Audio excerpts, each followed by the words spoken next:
آہستہ آہستہ میں قریب ہوتے جب میں سنا کوئی بات کرنی ہوگی قریب آئی. بات کہنے سے پہلے اس کا دل بھر آیا. مختصر ہے کہ رو پڑی. میں نے کہا اماں کیا بات ہے, کیوں رو رہی ہے, کیا پریشانی بتاؤ تو صحیح. ہمت باندھتے ہوئے کہنے لگی بیٹا میرے نوجوان اولاد مجھے کتیا کہہ کے پکارتے ہیں. مزاج سخت ہوتے ہیں ماں باپ کے, تو روکتی ہوگی ٹوکتی ہوگی, نوز باللہ اولاد اسے کتیا کہتے ہیں. آپ بتائیں اس ماں کے سینے میں موجود دل کیسے دھڑکتا ہوگا. اس دل کے دھڑکنے کے ساتھ یقیناً اللہ کا عرش ہل جاتا ہوگا. تو یہ حالات, اس لیے ہم اور آپ خود بھی اور اپنے اولاد اور نسلوں کو مسجد مدرسے علماء کے ساتھ جوڑ کے رکھیں. ایک جگہ پہ بیان تھا, کوئی اس طرح بات آئی ہوئی, بعد ایک ساتھی میں میرا کہنے لگا میں آپ کو اپنے خاندان کی عجیب بات بتاؤں. میں تو بتاؤ کہ ہمارے خاندان میں ایک گھر میں ماں اور بیٹا تھے, آپس میں طلق کلامی ہو گئی. جب طلق کلامی ہوئی تو ماں نے غصے میں آ کے کہا شرم کر, میں نے تجھے 9 مہینے پیٹ میں پالا ہے. بیٹا غصے میں جواب دیتا ہے احسان نہ کر, 9 مہینے کا کرایہ لے گئے. 9 مہینے کا کرایہ تو دے دے گا, جو اس نے اپنی جگر کے خون سے تجھے پالا ہے اس کا حساب کون دے گا. دوستو نسل کو دین کے ساتھ جوڑ دیں ورنہ بڑے عجیب حالات آ رہے ہیں. پھر ماں باپ خود خون کے آنسو روئیں کہ کچھ ہاتھ نہیں رہے. ابھی بھی وقت ہے, ابھی بھی بہت اچھا ماحول ہے. تو ماں باپ کی خدمت شیطان جیسی رکاوٹوں کو ہٹا دیتی ہے. آج کے اولاد یہ سوچتے ہیں کہ ماں باپ اولاد کو بھول جاتے ہیں. تو ماں باپ اولاد کو نہیں بھولتے, یہ اولاد کی اپنی بھول ہوتی ہے. ماں باپ بھول جاتے ہیں, جو بھلانے کی بھی نہیں بھلاتے. ایک اللہ کی ہستی ہے, ایک اماں کی ہستی ہے جو بھلانے کی بھی نہیں بھلاتی ہے. حدیث قدسی ہے ان ذکرتنی ذکرتک ان نسیتنی ذکرتک, میرے بندے یاد کرے گا یاد کروں گا, اگر مجھے بھلا دے گا پھر میں تجھے یاد کروں گا. یہی تو وجہ ہے دنیا میں کافر جو رب کو بھول چکے ہیں, اللہ انہیں بھی بھوکا نہیں سلاتا. یا پھر ماں کی ہستی جو بھلانے میں بھی اولاد کو نہیں بھلا سکتا. کچھ عرصہ پہلے کی بات ہے, ہماری والدہ اللہ مغفرت فرمائے فیصل آباد الائٹ اسپتال میں تھی زیر علاج آخری ایام. وہاں ایک بڑھیا ماں بھی تھی, الائٹ اسپتال میں پرائیویٹ کمپنی. ایک نوجوان تھا خوش طبع سا تھا, تو وہ بوڑھی اماں جو تھی جب اسے تکلیف ہوتی تو وہ اماں کہتی, اماں کہتی. تو نوجوان تھا خوش طبع سا, اس نے کہا آپ خود دادی اماں نانی اماں کی عمر کی ہو, آپ بھی اماں کہتی ہو. اس نے بڑی عجیب بات ہے. سکا بیٹا جب تکلیف ہوتی ہے نا اور زبان سے اماں کہتی ہو تو مجھے سکون ملتا. یہ 2 نام ہیں, ایک اللہ ایک اماں. جب پریشانی میں بندہ یہ نام لیتا ہے تو وہ سکون محسوس کرنے لگ جاتا ہے.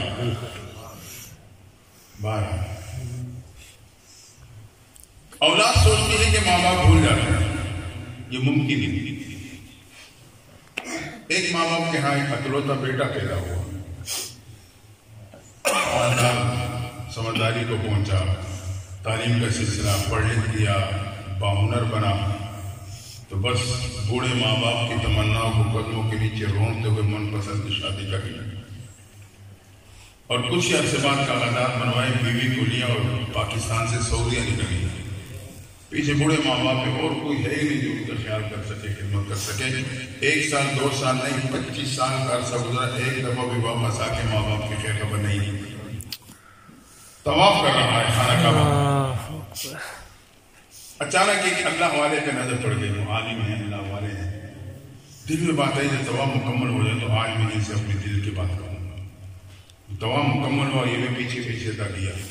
حضرت دل کی بات کہنا چاہتا ہوں. بیٹا کہو کیا بات ہے, کیونکہ مجھے یہاں 25 سال ہو گئے ہیں, میں نے حج بھی کیے, عمرے بھی کیے, طواف بھی کرتا ہوں, اب بھی آپ کے پیچھے طواف میں شامل تھا.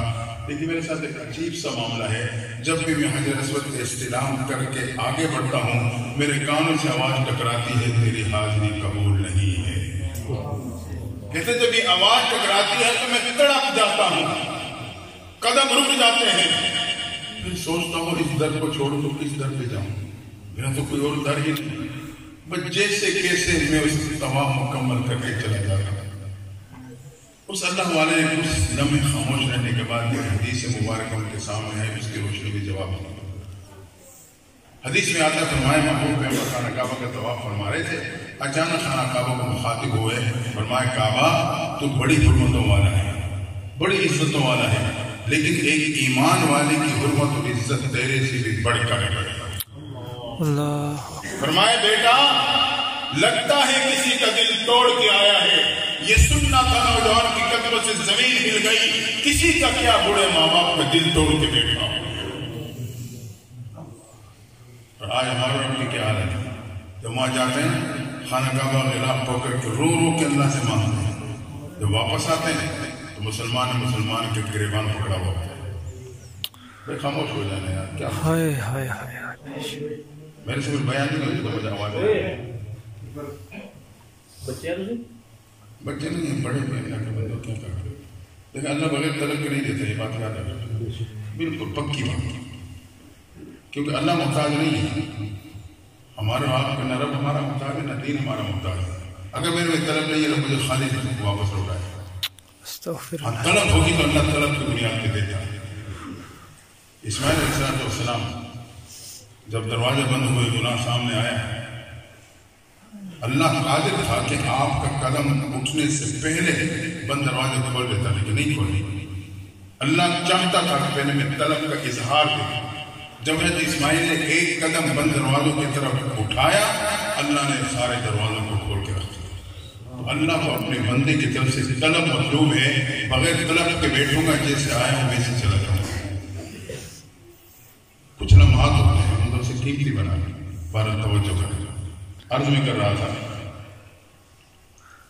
ہاں تو آج ہماری حالت ہے کہ وہاں ہم خانہ کعبہ کے خلاف پکڑ کے رو رو کے دعائیں مانگتے ہیں، یہاں کے بھائی نے بھائی کا گریبان پکڑا ہوا ہوتا ہے، جبکہ حدیث میں آتا ہے کہ مسلمان کی عزت خانہ کعبے کی عزت سے زیادہ ہے۔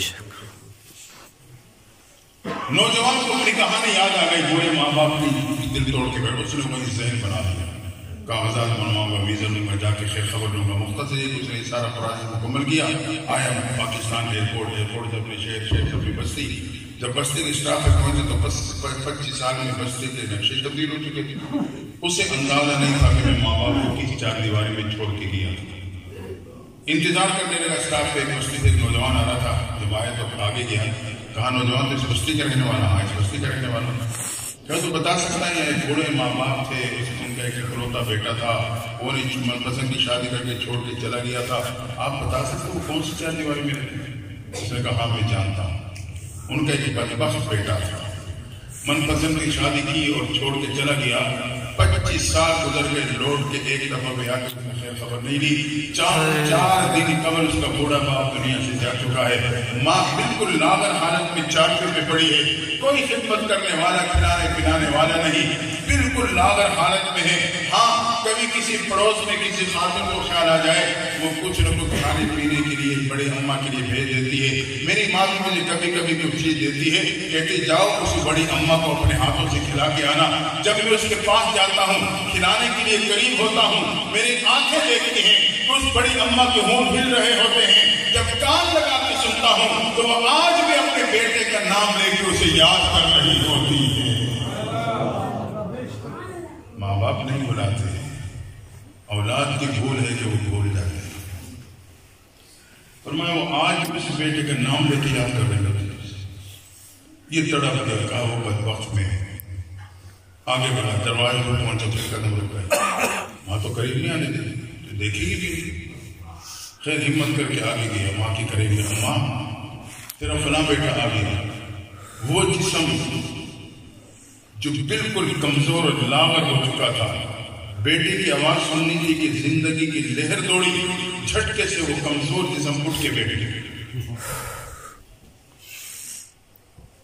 ایک کپ کپاتا ہوا ہاتھ آگے بڑھنے لگا، کہا بیٹا آنے میں بہت دیر کر دی ہے، تیری جدائی کی میں رو رو کے آنکھوں میں بینائی سے محروم ہو چکی ہوں، اب تجھے دیکھ تو نہیں سکتی لیکن تیری آواز سن رہی ہوں۔ ہاتھ آگے بڑھا، بیٹے کے سر قریب کر کے پیشانی پہ بوسہ لیا، بوسہ لیتے ہی وہی جسم جھٹکے سے گرا اور ہمیشہ کے لیے ٹھنڈا ہو گیا۔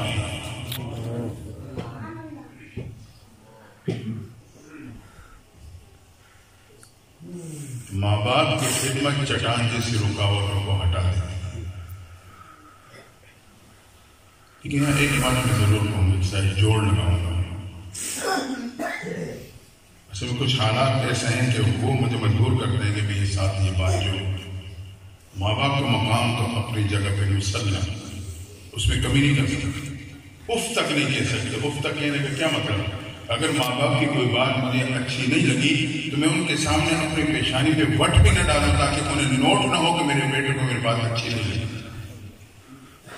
وہ الگ بات ہے کہ آج کا بوڑھا باپ اپنے نوجوان بیٹے سے بات کرنے سے پہلے ذہن ہی ذہن میں الفاظ کا چناؤ کرتا ہے، کوئی ایسا لفظ نہ کہتے ہو کہ میرے بیٹے کو برا لگ جائے۔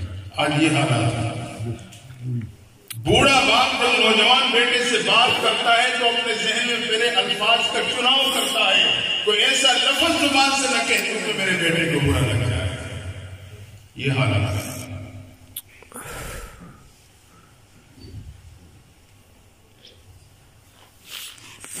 ہاں جی،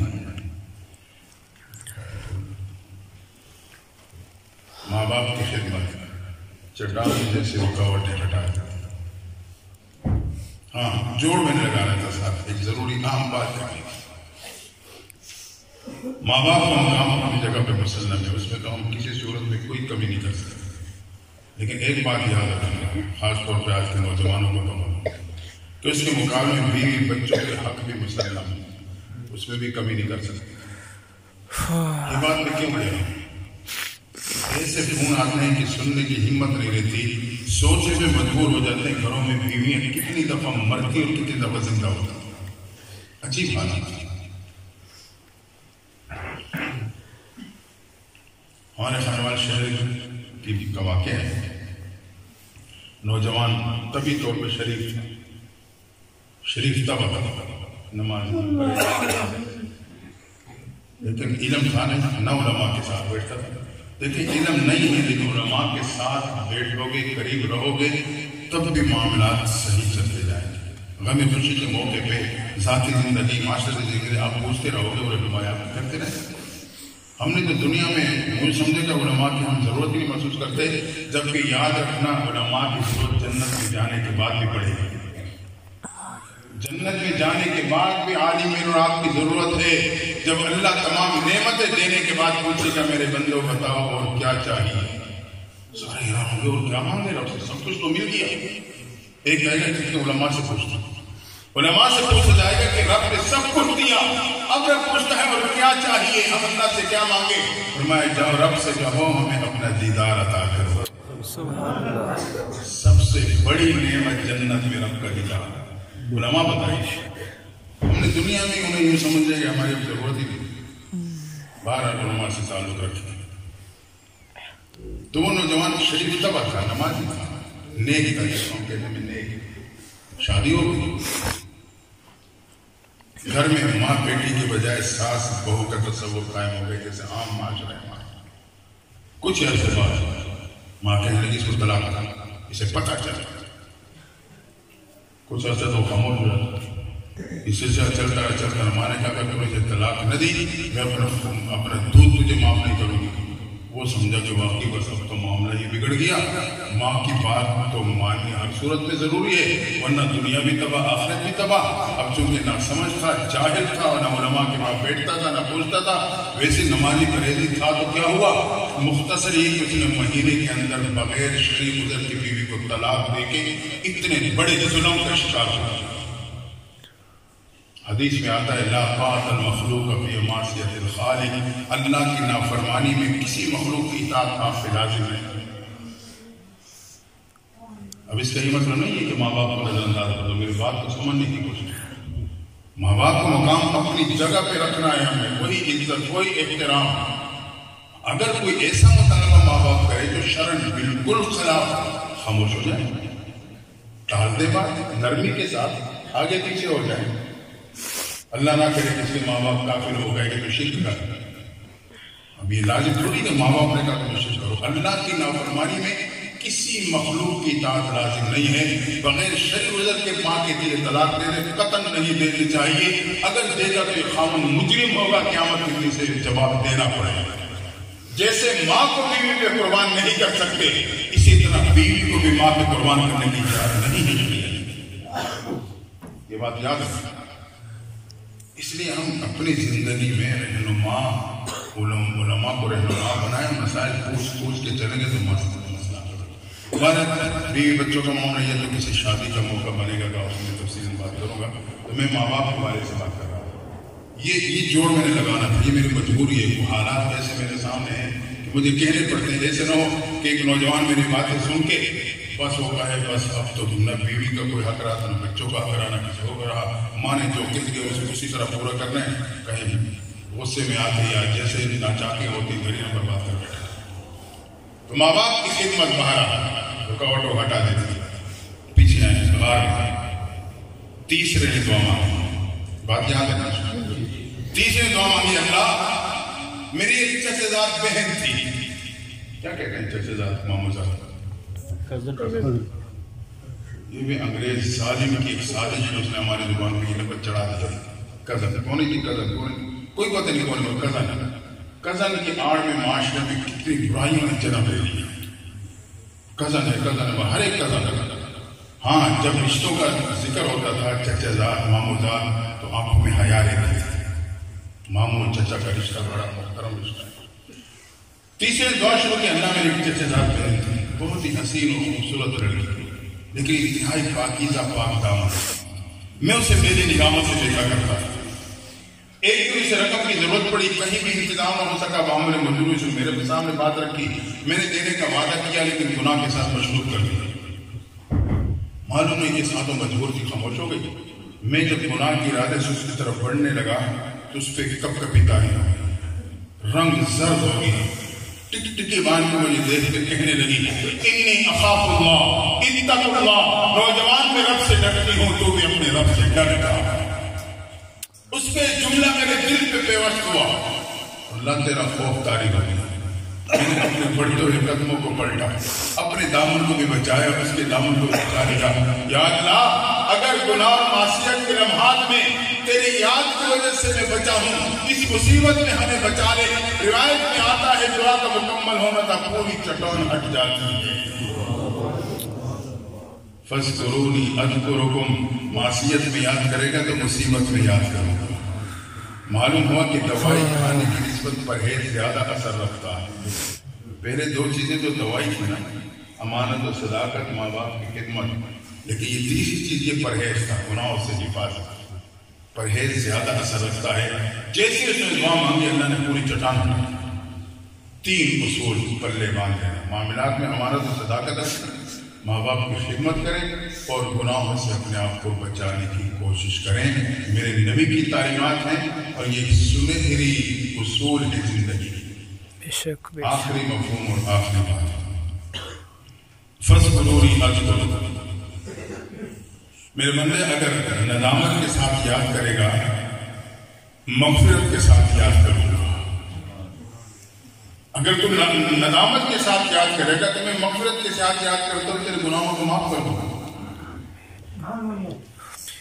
اس میں تفصیل بات نہیں کرتا, کافی ہو گیا. میں چھوٹا سا واقعہ بیان کر کے بات کو سمجھتا ہوں.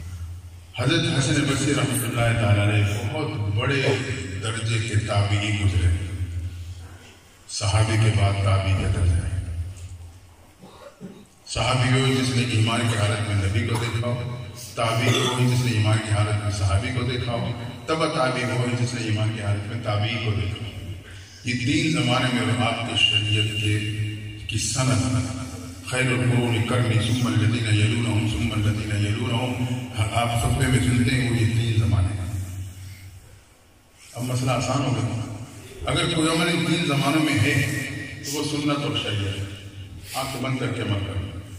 اگر کوئی عمل ان 3 زمانوں میں نہیں ہے, بعد میں شروع ہوتا ہے, یاد رکھیں کتنی خوبصورت کیوں نہ ہو, نہ شریعت ہوگی نہ سنت ہوگی, وہ کوئی رسم یا بدعت ہے. اب یہ قسمت کی ہے, ہر بندہ خود اس پہ تول سکتا ہے عمل. 3 زمانوں میں موجود ہے تو وہ سنت اور شریعت، 3 زمانوں کے بعد اس کا آغاز ہے وہ نہ سنت نہ شریعت ہے، کچھ اور بنا ہوا۔ جی انہوں نے اشارہ دیا ہے، ایک اصول دیا ہے تاکہ ہم اپنے طور پر دیکھ سکیں۔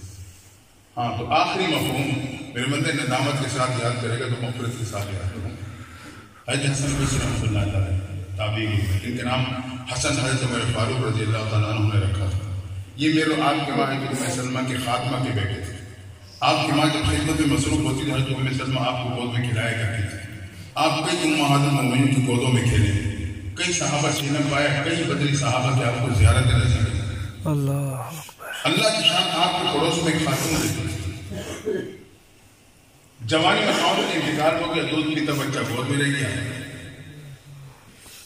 بچے کو پالتی سنبھالتی رہی، جب وہ سمجھداری کی عمر کو پہنچا، جب عدت گزری، عدت گزرنے کے بعد سوچنے لگی دوسرا گھر کیا آباد کروں، زندگی بیٹے کے نام کر دیتی، بیٹے کو پالتی سنبھالتی رہی۔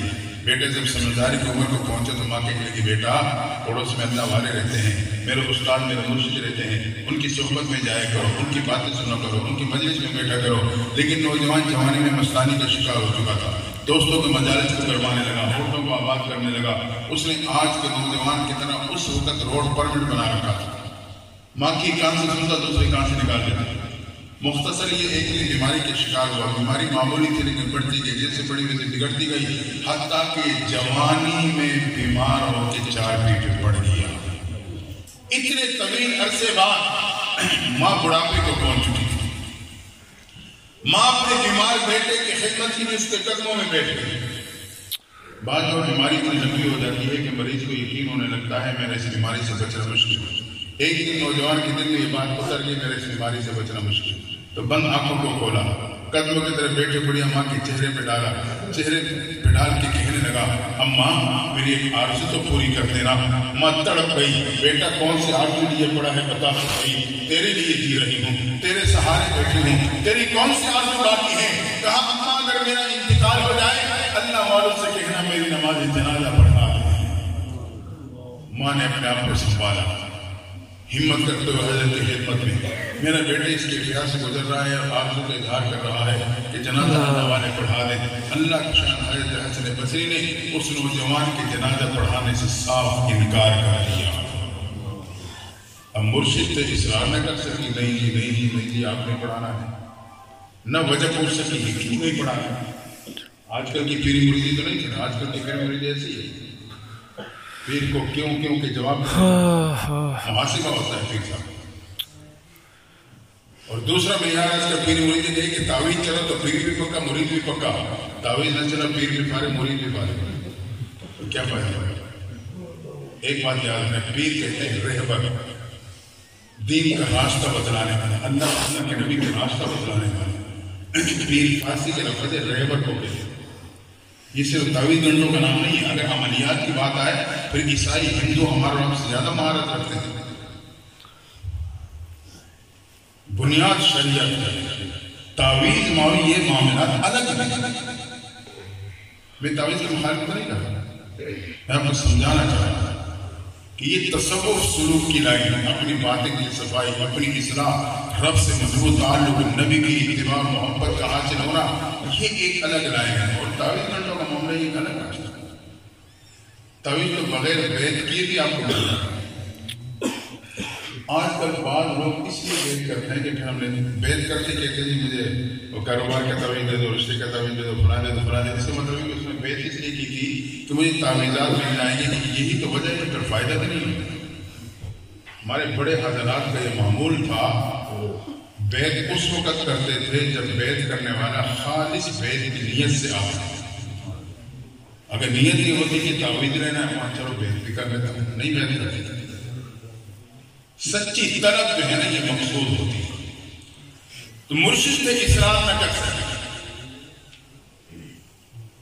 میں اکثر کہتا ہوں آج کل کے پیر کے ماننے میں خیر ہے، کہتے ہیں نا جماعت تھی تبلیغی جماعت میں گئی، کارگزاری سنانے لگے تو امیر صاحب کو پڑھے کیوں ہو رہا ہے یہ جماعت انہوں نے میری پٹائی کی، ان سے پوچھا کیوں پٹائی کی؟ بس ہمارا مشورہ جو ہو گیا تھا، مشورہ سننا تھا، عمل کرنا ضروری تھا۔ وہ کہتے ہیں ایسے جب کہتے ہیں امیر کی ماننے میں غیر میں کہتے ہیں آج کل پیر کی پیر کی ماننے میں غیر ہے. بہرحال دیکھیں جب ہم اپنی چاہتوں کو نہیں قربان کر سکیں گے تو پھر ہم حاصل کیا کریں؟ تو مجاہدہ ہے. چاہت قربان کرنی ہوگی, خواہش قربان کرنی ہوگی, یہ تو اتنی بڑی بات نہیں ہے. پھر اس کے نتیجے میں اللہ تعالیٰ روحانی طاقت دیتا ہے. بہرحال ماں واپس لوٹی, بیٹے کے قدموں میں آ کے بیٹھ گئی. بیٹے نے بندہ کو کھولا, ماں کے چہرے پہ جما لیا. مسلسل ماں کو دیکھ رہا ہے. ماں سمجھ گئی بیٹے کی خاموش نگاہیں میرے سے کس سوال کا جواب مانگ رہی ہیں. سوچنے لگی اسے کہوں تو کیا کہوں, اسے بتاؤں تو کیا بتاؤں. دل ہی میں تڑپتی رہی, مگر بیٹے کے مسلسل دیکھ رہے بھی ماں کو برداشت نہ ہوا. آخر کار دل پہ ہاتھ رکھ کے کہنے لگی بیٹا اللہ والوں نے تیرے جنازہ پڑھانے سے انکار کر دیا. یہ سننا تھا. نوجوان دل پہ چوٹ لگی, ٹھنڈی آنکھ بھری, آنکھوں سے ندامت کے آنسو جاری, خاموشی میں چلا گیا. ماں تڑپ گئی لیکن اپنے آپ کو سنبھالا. چند لمحے بعد نوجوان نے پھر آنکھیں کھولی. ماں کو دیکھ کے کہنے لگا اماں یقیناً میں اتنا برا ہوں کہ اللہ والوں نے میرے جنازہ پڑھانے سے انکار کر دیا ہے. اماں پھر میرے پہ احسان تو کر دینا. بیٹا کیا احسان؟ کہا جب میرا انتقال ہو جائے میرے پاؤں میں رسی باندھ دینا, بستی کی گلی میں گھسیٹتے چلے جانا, جہاں بستی والے گندگی ڈالتے ہیں وہاں جا کے مجھے بھی ڈال دینا. میں نے تو توبہ نہیں کی, لیکن میرے دوست جب میرے انجام کو دیکھیں گے تو انہیں توبہ نصیب ہو جائے. ماں سن رہی ہے, طرف رہی ہے, تو کیا کروں. مختصر کسی کشمکش میں چند لمحے بعد نوجوان کا انتقال ہو. ادھر بیٹے کی روپرواز ہوئی, ادھر دروازے پہ دستک ہو گئی. ماں پریشانی میں بند دروازے کے دوڑی دروازہ کھولے تو کیا دیکھا, حضرت حسن بصری دروازے پہ کھڑے ہیں. حضرت کیسے تشریف لائے؟ تیرے بیٹے کا جنازہ پڑھانے آیا. ماں نے چیخ ماری, حضرت معاملہ کیا ہے؟ بیٹے کے انتقال ابھی ہوا, میرے سوا گھر میں کوئی ہے نہیں, میں نے کسی کو اطلاع نہیں کی. آپ کو خبر کیسے ہو گئی؟ پھر آپ انکار فرما چکے تھے, وقت سے پہلے تشریف لے آئے. حضرت کی آنکھوں سے آنسو جاری, کہا ہاں جب میں بیٹی کی آرزو لے کے آئی تھی میں نے انکار کر دیا تھا. تیرے جانے کے بعد میرے آرام کا وقت تھا, میں سویا تو میرے خواب میں کیا سنا, رب کی طرف سے آواز آتی ہے میرے دوست تیرے پڑوس میں میرے ایک دوست کا انتقال ہو چکا ہے, اس کی نماز جنازہ پڑھا, اگر جنازے سے انکار کیا تو دوستی سے انکار کر دوں گا. یہ سننا تھا, تڑپتا ہوا اٹھا ہوں, دوڑتے ہوئے تیرے دروازے پہ نوجوان کے جنازے کے انتظار میں کھڑا ہوں. ہاں دوستو میرے آپ کو یقین ہے رب چاہے تو صبح کو شام پہ بدل دے, وہ چاہے تو شام کو صبح پہ بدل دے, رب چاہے تو دن کو رات پہ بدل دے, وہ چاہے تو رات کو دن پہ بدل دے, رب چاہے تو گرمی کو سردی پہ بدل دے, وہ چاہے تو سردی کو گرمی پہ بدل دے, اور رب چاہے تو گناہوں کو نیکیوں پہ تبدیل کر دے. اولئک یبدل اللہ سیئات حسنات, رب کہتا ہے وہ لوگ ہیں جن کے گناہوں کو نیکیوں پہ بدل دیتا ہوں. نوجوان کو ندامت بھرے آنسو تھے, اللہ نے گناہوں کو نیکیوں پہ تبدیل کر کے دوستی میں شامل کر لیا تھا. فاذکرونی اذکرکم, میرے بندے ندامت کے ساتھ یاد کرے گا تو مغفرت کے ساتھ یاد کروں گا.